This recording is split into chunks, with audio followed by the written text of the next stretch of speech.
इसी तरह ये करंट है, ये भी आपके पास अल्टरनेट करते हैं, तो इसका भी आपके पास एक फेज एग्जिस्ट करेगा। Let us suppose we call it theta I. और इन दोनों के बीच में जो आपके पास फेज डिफरेंस होगा, अगर मैं थीटा भी माइनस थीटा आई करूं, इस लाइन को आप कहें कि दिस लाइन रिप्रेजेंट्स माइनस, तो theta I minus theta I is basically phi. और फाई आप कह सकते हैं this is the power factor angle, या आप कह सकते हैं this is the difference between the phase angle between voltage and current. तो अगर आपके पास प्योरली रेजिस्टिव हो, तो इस प्योरली रेजिस्टिव में आपके पास ये थीटा जो है ना, it is equal to 0, sorry this phi is equal to 0 degree. What does it mean? 0 degree means कि आपके पास अगर फर्ज करें ये आपके पास फेजर है ऑफ वोल्टेज, तो यही आपके पास फिर फेजर होगा ऑफ करंट, यानी both of them will have the same angle, both will be parallel to each other, तो इसलिए इनके बीच में आपके पास डिफरेंस क्या होगा? 0। तो इसलिए आपके पास इस लोड को जो आप फिर आपके पास जो पावर, अच्छा अभी एक और चीज, अगर आपके पास कोई भी लोड हो ना, कोई भी लोड, उस लोड को ड्राइव करने के लिए आपके पास जो पावर रिक्वायर्ड होती है ना, तो that is basically the power in watts, the power in watts. The power in watts means the real power, real power, ठीक। इसी तरह जो आपके पास रिएक्टिव पावर है ना, Q, we measure this Q in volt, ampere और reactive. अगर आप इस वोल्ट एम्पियर को देखें तो this is also watts, but to differentiate between the real and reactive power we use the volt ampere and reactive a small r with it. अभी अगर आप ये देखें कि what is basically reactive power और what is the duty of reactive power, तो देखें चूंकि ये P जो है ना, P जो रियल पावर है, this is basically the mod of V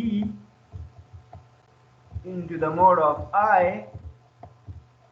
और into the power factor into the cosine और the power factor angle।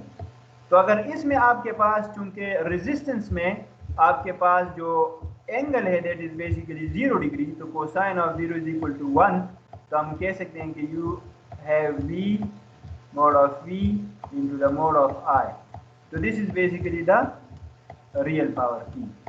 On the other hand, अगर आप इसका रिएक्टिव पावर इस रेजिस्टेंस का आप लें, तो then the reactive power is mod of V into the mode of I और into the sine of the power factor angle, जो आपके पास 0 है, तो sin of 0 is equal to 0। तो इसलिए रेजिस्टेंस में आपके पास कोई रिएक्टिव पावर को एग्जिस्ट नहीं करता। ऑन द अदर हैंड अगर फर्स्ट करें आप इंडक्टर में देखें, तो इंडक्टर में आपके पास जो फाई है ना, this is equal to 90 degree, ठीक। तो cosine of 90 is equal to 0, तो आपके पास रियल पावर इस केस में फिर आपके पास इक्वल होगा टू 0, ठीक।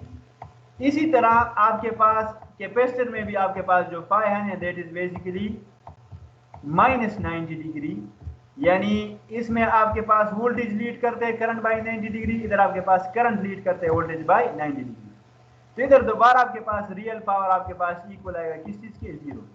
लेकिन ऑन द अदर हैंड अगर आप इन दोनों में रिएक्टिव पावर देखें, तो रिएक्टिव पावर इन दोनों में मैक्सिमम होगा, that will be equal to mod of V into the mod of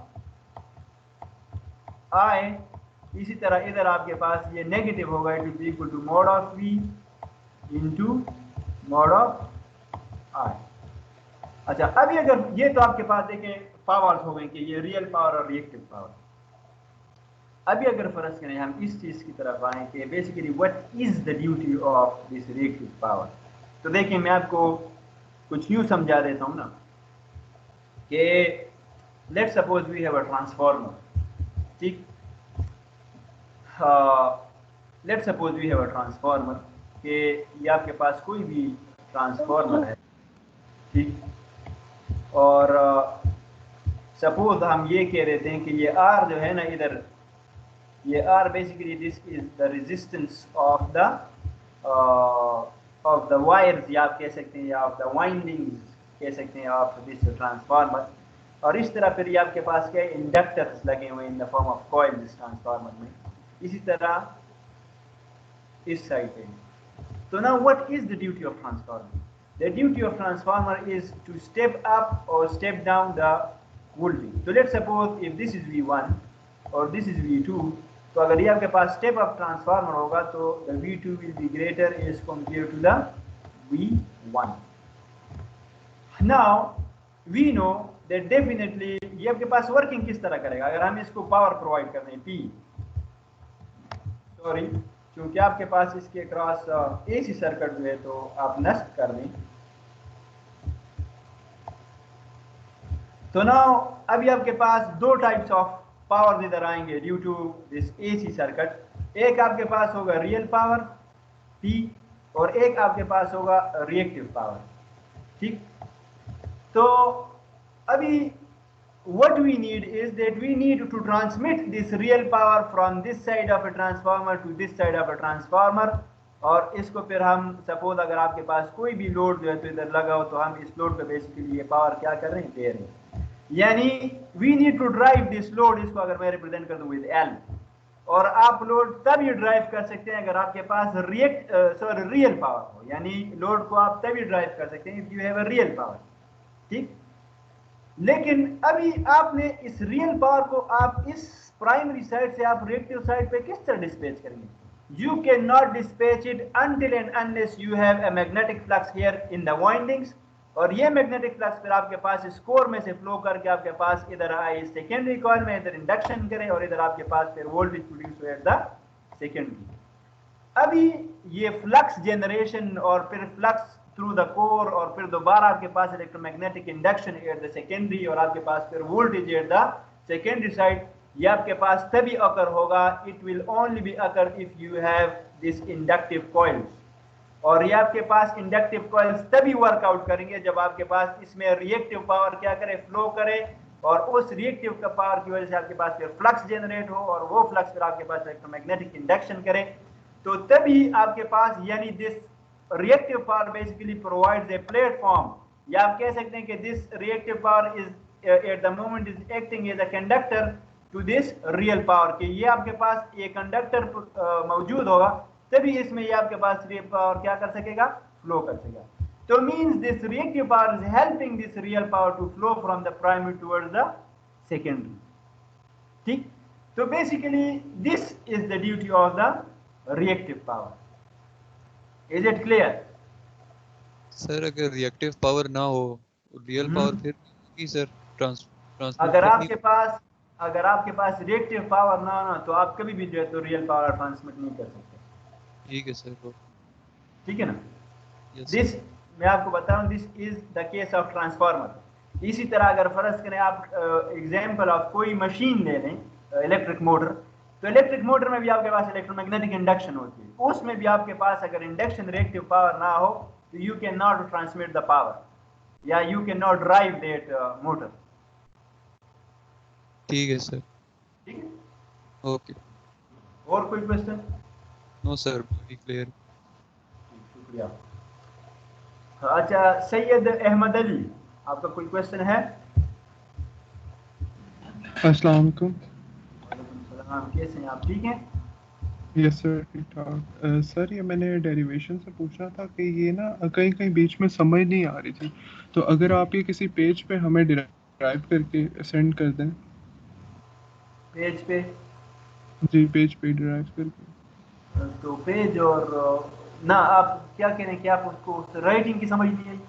हाँ सर, वो बीच में कहीं कहीं राइटिंग की समझ नहीं आई, जहाँ पे अब आपने पावर फैक्टर का बोला था, पावर फैक्टर एंगल, वहाँ पे थोड़ी प्रॉब्लम हुई थी मुझे। एक मिनट, देखिए आप मुझे बता दें, क्योंकि अगर मैं पेज पे लिख के डिराइव करूँगा ना तो it will again take the same procedure. तो अगर फर्स्ट आप उस मुझे वो पॉइंट बता दें तो ये है कि मैं आपको इधर से क्लियर कर सकूँ। सर ये पावर फैक्टर एंगल जहाँ पे आपने बताया था, आप इक्वेशन नंबर बता दें। ये इक्वेशन नंबर है, ये 6 के बाद है ना, पावर फैक्टर एंगल जहाँ पे आप बता थे। मैं उसी तरफ आ रहा हूँ, आपको स्क्रीन दिखाई दे रही है? जी जी, दे रही है सर, इससे पीछे। एक मिनट ये मैंने रन कर दिए, जब हम बात करते हैं तो स्लो हो जाता है।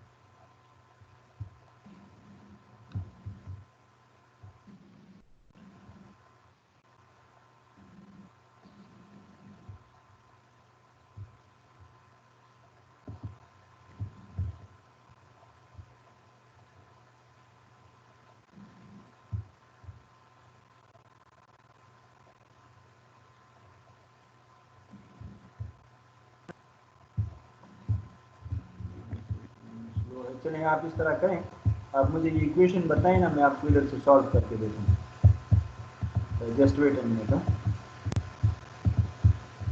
जी आप बताएं इक्वेशन। सर ये जो यहाँ पे ये जो पावर फैक्टर है, ये mod mod of V L theta V और divided by I mod of I C theta I, ये इसके बाद जब आप लिखते हैं कि वो जो है ना ये power factor is greater than और इक्वल टू, ये क्या सर, मुझे ये समझ नहीं आई है।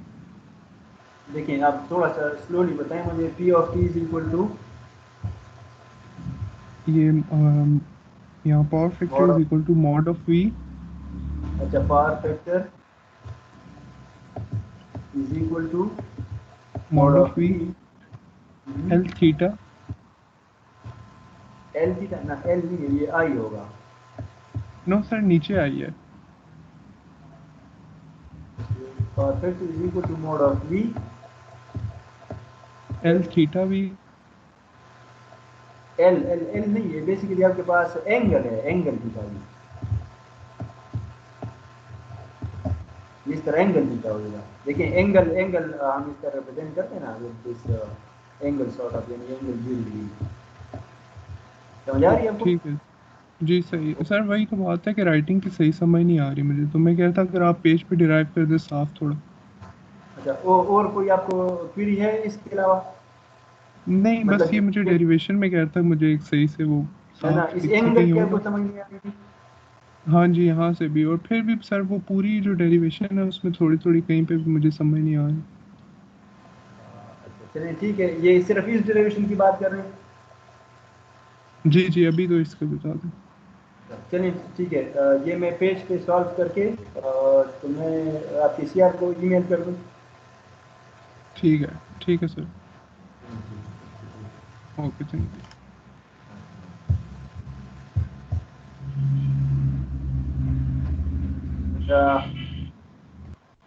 उम्मे हबीबा, आपका कोई क्वेश्चन है? यस सर, अस्सलाम वालेकुम। ठीक है। यस सर, ठीक, बिल्कुल। सर सबसे पहले तो सर अगर ऐसा हो जाए कि जो बोर्ड आप यूज़ करते हैं सर, अगर वो बोर्ड वाइट कलर का हो जाए तो वो थोड़ा इजी होगा हमारे लिए समझने के लिए। सर इसको ज़्यादा हम फोकस करते हैं तो थोड़ा सर में भी दर्द होता है। सर अगर बोर्ड का कलर चेंज हो जाए, वाइट कलर हो जाए तो वो ज़्यादा इजी होगा। इस तरह बात करनी है जी आपको? सर। Yes sir. जी, और ऊपर ब्लैक। जी ठीक है।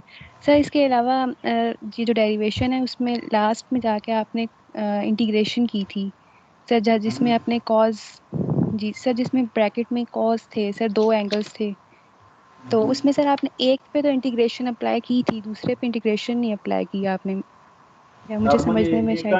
काइंडली मुझे ज़रा बता दें, ये इक्वेशन जो है, ये आप रियल पावर की बात कर रहे हैं, पी की? हाँ यस सर, पी की।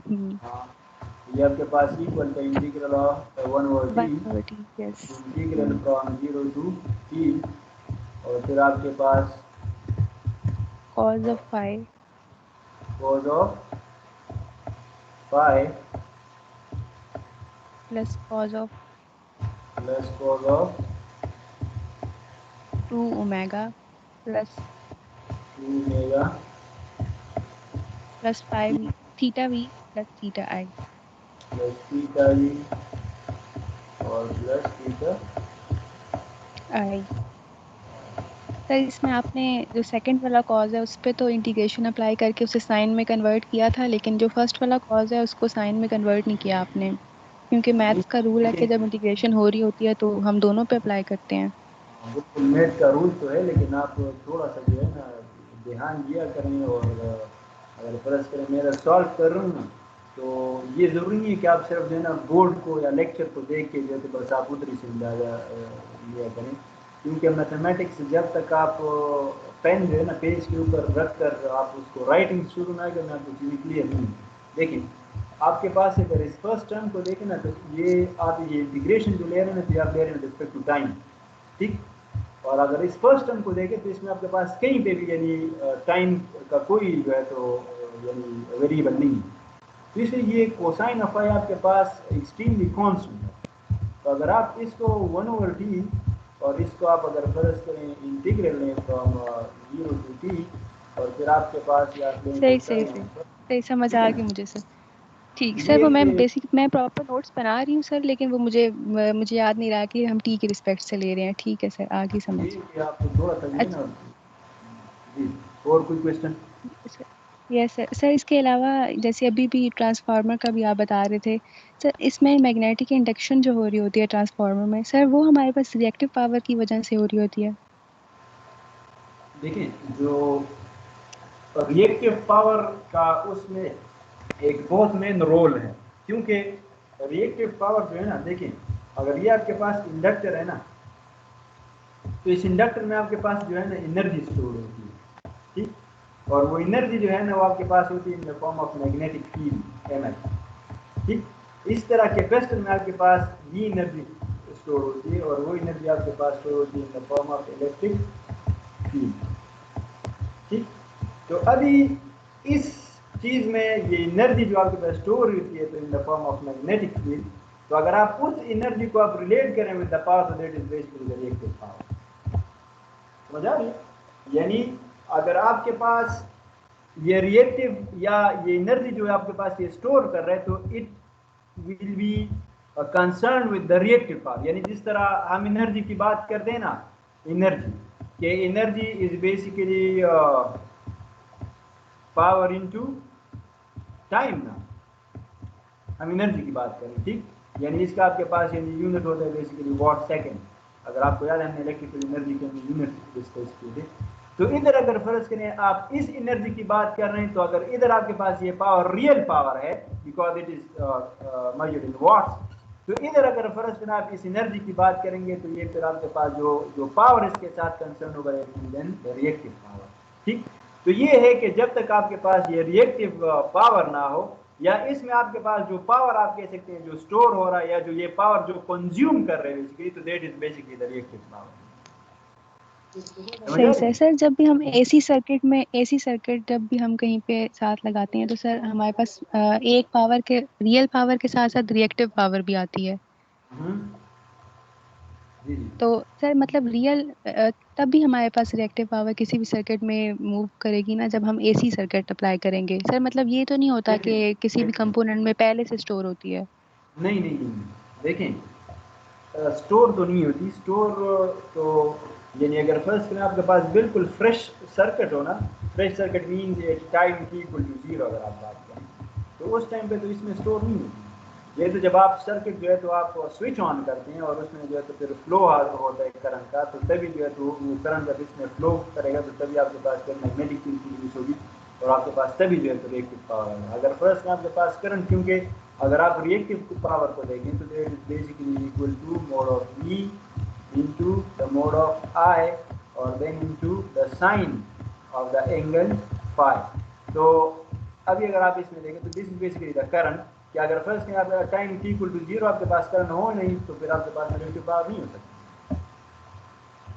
सही सर। सर इसके अलावा जैसे रिएक्टिव पावर की डेफिनेशन में भी आपने करवाया था कि वहाँ पे that is the power that is stored in reactive components, ये सिर्फ इंडक्टर एंड कैपेसिटर में स्टोर होती है। और जब वैसे सर्किट में हम अगर बात करें, तो जब सर्किट हमारे पास रन करता है तो इसमें रिएक्टिव पावर आती है, ऐसा होता है। देखिए अगर आप कोई भी सर्किट लें ना, कोई भी सर्किट, यानी देखें अगर फर्ज करें आप कोई चीज़ भी लेना, अगर इवन आप सिंपल एक कंडक्टर ले लें, ठीक, तो यानी अगर हम ट्रांसमिशन लाइन इंडक्टर या कंडक्टर? सर क्या कह रहे हैं आप, इंडक्टर कंडक्टर, ले लें या कंडक्टर? मैं कह रहा हूँ जी कंडक्टर आप लें सिंपल, ठीक, या अगर आप इस तरह करें कि आप ट्रांसमिशन लाइन की अगर हम बात करें, तो transmission line yes although that is a simple conductor, although it has a very high resistance, sorry, it has a very low resistance, ठीक, लेकिन उसकी रेजिस्टेंस अगर है although it is quite low, लेकिन उसके साथ साथ उसकी जो है ना इंडक्टेंस काफ़ी ज़्यादा होती है, ठीक है ना। तो इसलिए हम देख यस सकते हैं कि अगर आप ट्रांसमिशन लाइन लें तो इस ट्रांसमिशन लाइन की आपके पास जो इम्पीडेंस होगी तो that will be equal to R plus J X L, ठीक है ना, और this X L is due to the inductance L, ठीक। तो इंडक्टेंस या इंडक्टर जरूरी नहीं है कि वो बिल्कुल इस तरह कॉइल की फॉर्म में हो, ऑल्दो फिर इस कॉइल की आपके पास इंडक्टेंस ज्यादा होगी, लेकिन अगर आप सिंपल एक कंडक्टर भी ले रहे हैं तो डेफिनेटली उसकी भी कुछ ना कुछ इंडक्टेंस जो है तो वो एग्जिस्ट करती है, although it will be low as compared to this coil, लेकिन ये है कि उसकी इंडक्टेंस जो है तो क्या करेगी, वो एग्जिस्ट करेगी। तो जो भी आपके पास अगर इस तरह यानी आपके पास सर्किट्स हो तो डेफिनेटली आपके पास उसकी कुछ ना कुछ जो है तो इंडक्टेंस एग्जिस्ट करती है, इसीलिए वो कहते हैं कि आपके पास पावर फैक्टर जिसकी आपके पास वैल्यू इक्वल हो यूनिटी, तो this is the ideal case, this is the ideal case. Why this is the ideal case? Because power factor unity means कि आपके पास फाई जो है तो आपके पास क्या हो, जीरो, और जीरो मींस कि आपके पास जो सर्किट वो प्योरली आपके पास क्या हो, रेजिस्टिव सर्किट हो। इसलिए आपके पास प्योरली रेजिस्टिव सर्किट एग्जिस्ट करना that is ideal. In practical case there is no possibility कि आपके पास जो वो सर्किट वो प्योरली रेजिस्टिव हो, definitely it will have some inductance and और सम कैपेसिटेंस। तो ये है, और मेनली आपके पास जो है तो वो इंडक्टेंस जो है तो वो ज़्यादा जो है तो वो यानी एग्जिस्ट करती है, क्योंकि देखें अगर आप अपने फैंस को देखें तो उसमें आपके पास इंडक्टेंस है, अगर आप फर्ज करें अपने पंप्स को देखें तो उसमें इंडक्टेंस हैं, इस तरह जो है तो अगर फर्स्ट टाइम इंडस्ट्रीज की बात करें तो उसमें ज़्यादा इंडक्शन मोटर्स जो है तो वो यूज़ होते हैं, तो वो जो है तो मेनली आपके पास जो लोड है तो that is basically the inductive load.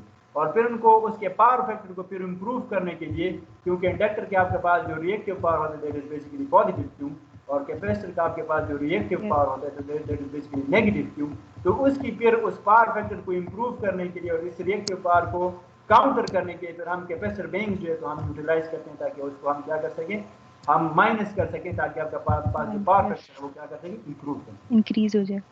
Yes sir, मतलब जो भी चीज़ है, हम जिस भी चीज़ को यूज़ कर रहे हैं, कोई भी चीज़ है सर, सब चीज़ों में रिएक्टिव पावर होती है, क्योंकि कोई ना कोई किसी ना किसी तरह से इंडक्टर या हाँ कैपेसिटर हमारी जैसे अप्लायंसेस में यूज़ हो रहा होता है, और जहाँ जहाँ पे इंडक्टर और कैपेसिटर होगा वहाँ वहाँ पे रिएक्टिव पावर भी होगी। डेफिनेटली डेफिनेटली सर इसी सर, तरह। अच्छा इसके अलावा सर मुझे जब ये समझ नहीं आ रही थी इसकी, तो मैंने यूट्यूब पे वीडियोस वगैरह देखी थी सर, उस पे रिएक्टिव पावर के बारे में वो बता रहे थे कि रिएक्टिव पावर किसी भी पावर स्टेशन पे एक बर्डन होती है। मतलब अगर रिएक्टिव पावर जो है वो कम हो जाए, अगर रिएक्टिव पावर कम हो जाए तो सर वो कह रहे थे तो कि रिएक्टिव पावर जो होती है वो हमारे किसी भी पावर स्टेशन पे एक बर्डन होती है। मतलब अगर पावर स्टेशन पे रिएक्टिव पावर कम हो जाए तो वो पावर स्टेशन अच्छे से वर्क करता है। तो सर इसका सिर्फ इसी वजह से होता है क्योंकि रिएक्टिव पावर का पावर फैक्टर के साथ लिंक होता है। हाँ बिल्कुल परफेक्ट के साथ लिंक होता है, और आप ये भी देखें ना कि मैं आपको दोबारा बता देता हूँ, ताकि मैंने तो स्क्रीन दोबारा बता रहा हूँ। देखिए पावर जो आपके पास रियल पावर है ना, real power, suppose if you have any load, ठीक, तो आपके पास कोई भी लोड हो और इस लोड को ड्राइव करने के लिए आपके पास जो है ना पावर, जो पावर रिक्वायर्ड है that is of 100 watts suppose, ठीक, और इसके क्रॉस जो आप वोल्टेज आपके पास है दैट इज सपोज आप कह सकते हैं दैट इज 220 वोल्ट, ठीक। अभी इस सर्किट को अगर फर्ज करें ड्राइव करना है, और इनिशियली इस सर्किट का अगर फर्ज करें आपके पास जो पावर फैक्टर है ना, पावर फैक्टर अगर हम कहें कि वो आपके पास जो पावर फैक्टर है ना वो आपके पास है 0.5, और इसी तरह फिर आप इसका पावर फैक्टर जो है ना आप इंक्रीज करके इसको सपोज आप आइडियल कर देंगे, वो आपके पास क्या हो जाए 1 हो जाए सपोज। तो इस दोनों पावर फैक्टर में चले अभी हम इस सर्किट की एनालिसिस करते हैं। तो अगर फर्ज हमने 100 वॉट्स इसको डिस्पेस करना है तो we know that P is equal to mod of V into mod of I। तो ये आपके पास mod of V is equal to 20 और मोड ऑफ I ये आपके पास I है, और then it is equal to the cosine of I that is basically the power factor. तो इनिशियली अगर हम पावर फैक्टर लेंगे दैट इज 0.5, तो इस केस से अगर हम इस सर्किट का करंट फाइंड आउट करें तो the current will be equal to 100 divided by 220 और डिवाइडेड बाय 0.5। तो इससे करंट आपके पास इक्वल आएगा 100 डिवाइड बाय 220 और डिवाइड बाय 0.5। आपके पास करंट आ रहा है 0.9, ठीक। लेकिन ऑन द अदर हैंड अगर हम पावर फैक्टर आप इंक्रीज कर लें टू 1 तो ये फिर आपके पास आएगा 100 डिवाइडेड बाय 220 और डिवाइडेड बाय 1। तो इसको अगर आप कैलकुलेट करें तो आपके पास आएगा 100 divide by 220 which will be equal to 0.45। इधर आपके पास करंट क्या है 0.45।